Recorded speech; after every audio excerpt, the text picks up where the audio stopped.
A Rosa do Silêncio. Caso baseado em fatos reais, mas os nomes todos já estão trocados. Tudo começou numa tarde nublada de junho, quando acompanhei a minha melhor amiga Marcela ao cemitério. Ela queria levar flores para sua mãe, falecida havia apenas 2 meses. Desde então eu fazia tudo para estar ao lado dela. O luto é um lugar solitário, e Marcela sempre foi para mim como uma irmã. Paramos numa floricultura perto do portão principal. Compramos um buquê de flores mistas, margaridas, lírios e cravos, mas entre elas havia uma única rosa vermelha, que me chamou a atenção. Algo naquela flor parecia diferente, como um ímã para os meus olhos e para o meu coração. "Posso ficar com essa rosa?" perguntei quase envergonhada. "Claro, claro", disse Marcela em voz baixa, distraída pela tristeza. Enquanto ela se ajoelhava junto à sepultura da mãe, me afastei um pouco, caminhando entre túmulos antigos, cobertos de limo e folhas secas. Nunca tinha prestado atenção à beleza silenciosa de um cemitério. As estátuas de anjos desgastadas, os epitáfios em pedra, as histórias esquecidas em cada lápide. Era tudo tão melancólico quanto fascinante. Foi então que eu me deparei com uma sepultura isolada, sem flores, sem nome visível, apenas uma velha fotografia corroída pelo tempo. Era o túmulo mais triste daquele lugar. Movida por um impulso ou piedade, não sei, deixei a rosa vermelha sob a lápide. Um gesto simples, quase instintivo. Antes de ir embora, lancei um último olhar para aquela foto e senti um arrepio. Aqueles olhos me pareciam familiares. Naquela noite, algo mudou. Sentia como se alguém me observasse. O espelho do meu quarto parecia refletir mais do que apenas a mim. Meu reflexo, por vezes, parecia duplicado. Minha sombra se alongava sem motivo. Outras vezes parecia não estar sozinha.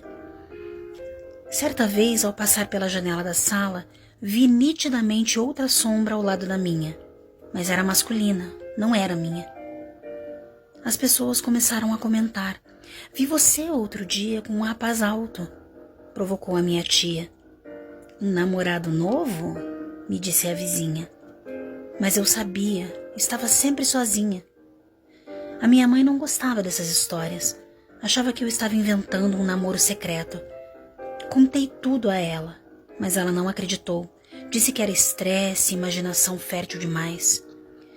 Até que numa madrugada gélida, acordei com uma voz murmurando: "Não tenha medo. Ninguém entenderia o que temos." Estava ao lado da minha cama, o homem da tumba. Os seus olhos ardiam na escuridão. Eram os mesmos da fotografia corroída. Gritei e corri para o quarto dos meus pais. O meu pai revirou a casa, mas não encontrou nada e nem ninguém. Depois daquela noite eu só consegui dormir com as luzes acesas e nunca mais sozinha. O tempo passou, mas ele continuava lá. Sentia o peso dele sobre a minha cama. Sentia a sua mão fria acariciando o meu rosto, como se quisesse me consolar, proteger ou reclamar algo que eu não entendia. Uma noite, voltando do cinema com as minhas amigas, fui abordada por 2 homens numa rua. Uma rua deserta perto do bosque. Um deles me empurrou contra o muro e o outro tentou arrancar a minha blusa.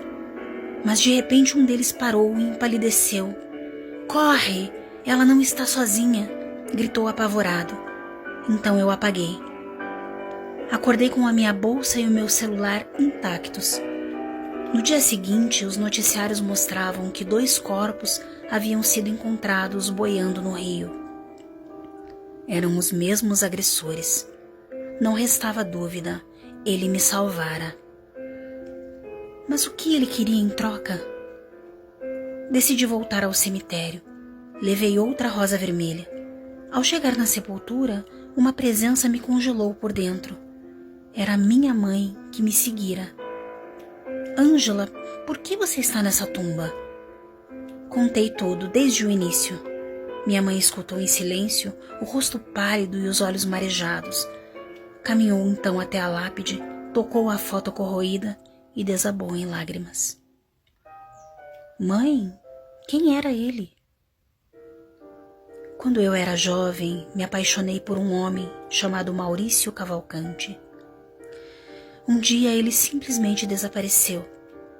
Achei que tinha me abandonado, mas agora vejo que morreu. E morreu no mesmo dia em que eu o vi pela última vez. Meu coração parou. Mas a minha mãe continuou a me contar.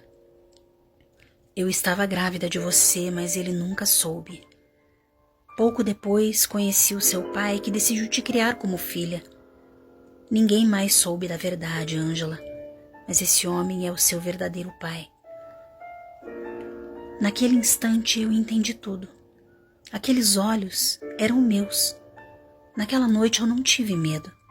Quando senti o colchão afundar, me sentei. Pai, eu sei que é você. Ele então apareceu, nítido. Seus olhos eram tristes e amorosos ao mesmo tempo. Fui assassinado pelos mesmos homens que te atacaram. Meu corpo nunca foi encontrado, por isso essa tumba é simbólica. Morri sem saber que tinha uma filha, mas a minha alma soube quando você deixou aquela rosa. Obrigado por me dar paz. Chorei, o abracei e ele desapareceu com um sorriso. Desde então, a cada aniversário meu, uma rosa vermelha aparece em cima da minha cabeceira.